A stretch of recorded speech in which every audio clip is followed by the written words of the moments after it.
Hello, how's it going? Hope all is well. I was kind of thinking about what I could show you in a video, and I was thinking I should, oopsie, turn my amp on, and then I should give you some scale patterns. I know this is kind of like one of those ones that's maybe not the most fun lesson, but once you get the hang of it, you can have the most fun playing guitar with this type of thing. So I want to get the point where you kind of understand how to stay in key on the guitar with single notes or even chords. Okay, so a lot of the time I use like a pattern called the pentatonic scale to start with. Okay, it makes it a little bit easier. So I start with C. All right.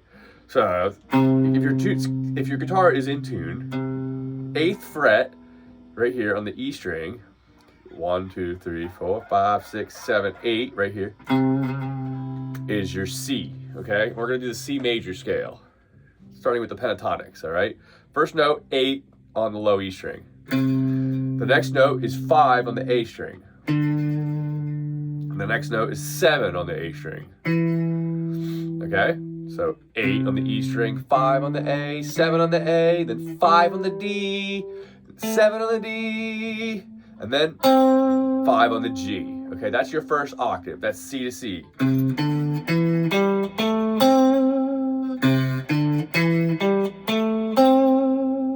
All right, do it again. 8 on the low E, 5 with the pinky or the ring finger. Okay, then pointer finger, 5 of the A. Okay, then 7 of the A string with the ring finger. All right, 5 on the D with the pointer finger.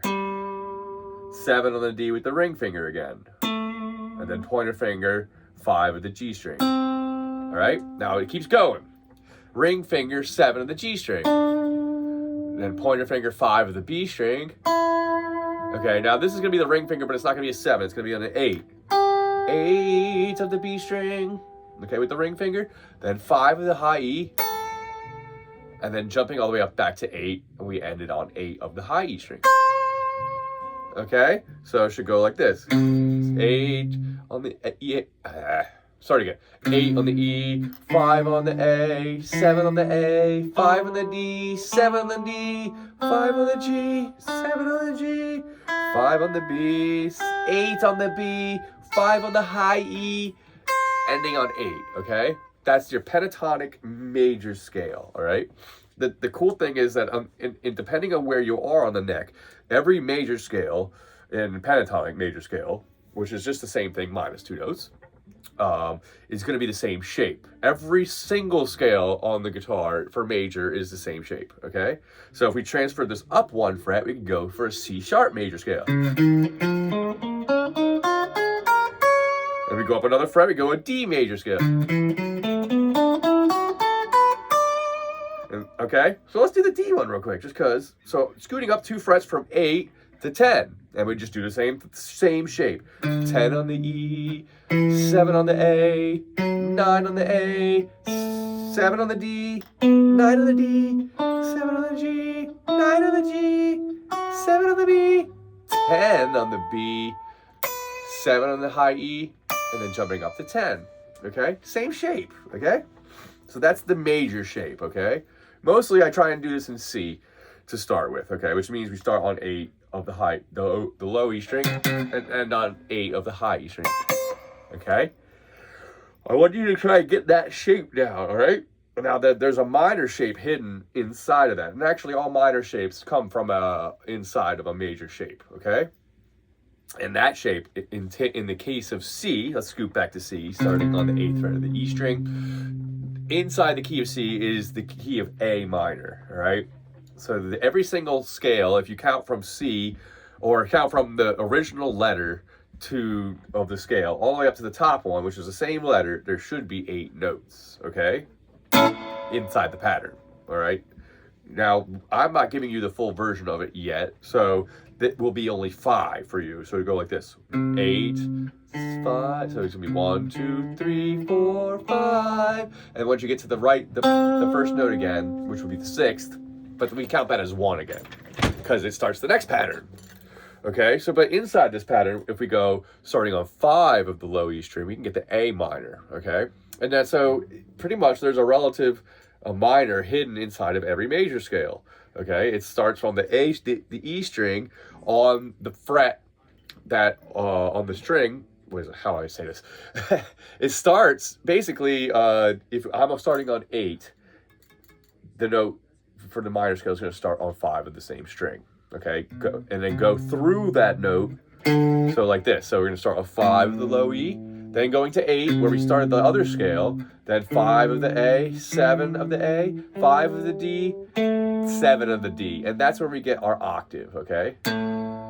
In the C scale, the octave was 8 from the E, and then 5 from the G.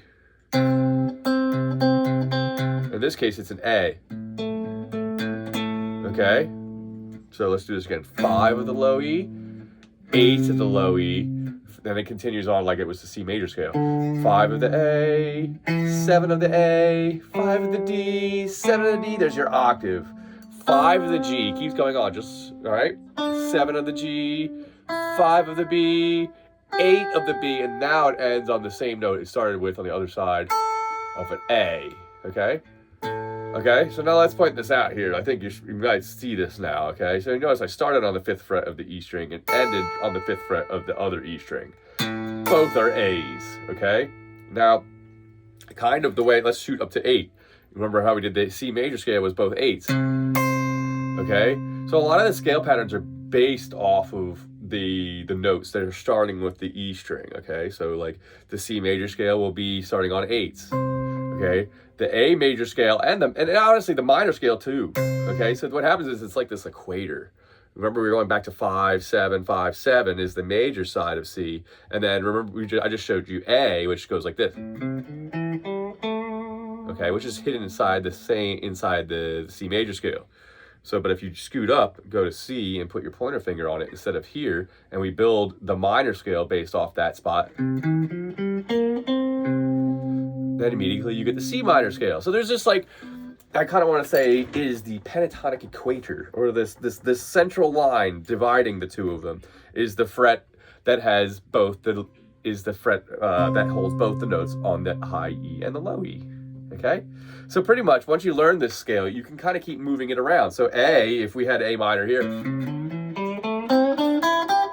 we could also have A major back here if we put it in the position of the pinky. Okay? All of them are the same shape pretty much. I mean, you can make different shapes of this. There's a lot of different ways you can reorganize these. Okay, but this is the way I would like to start with it, because it puts them all in lines, and that way you pretty much get the idea how to stay in key without having to really move your hand too much. Okay, there's a lot of different ways you could do this as you get better at it, and the more you can learn the fretboard, you can really stretch these out. But you know, to start with, you start here, at least to get the idea of how to play in key and how to use the scale, okay?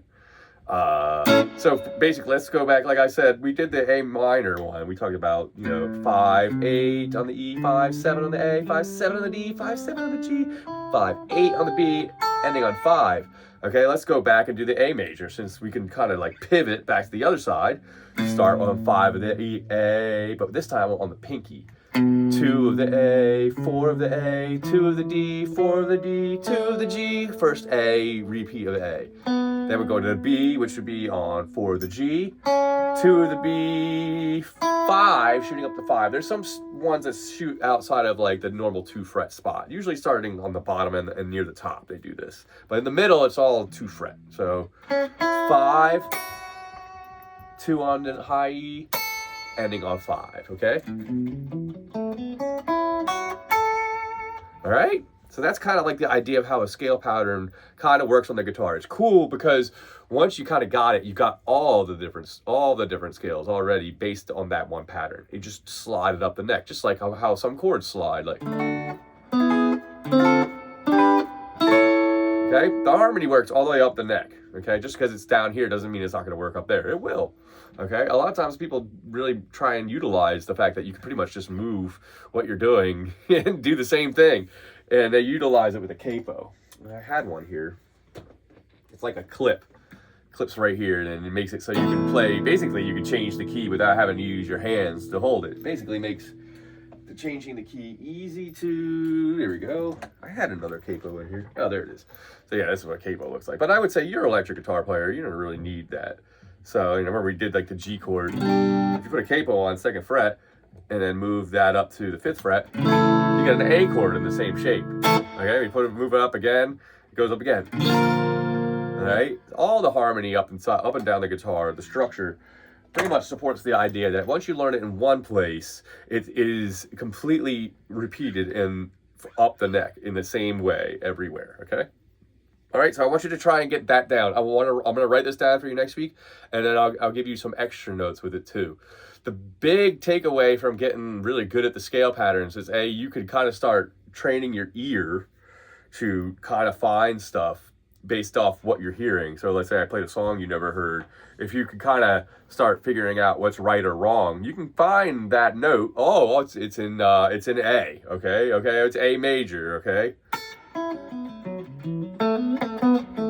And then you know basically all the notes you're going to need to play inside that key, and then you'll be playing that song, and all the notes on that scale represent also the root notes for chords that the song is probably using as well. So not only does it help you figure out melodies, it helps you figure out the chords, and ultimately it helps you teach yourself. So, and I think the biggest part of the continuing to play music for a long period of time is being able to figure it out on your own eventually. All right, cool. So learn that, and I will see you next week. All right.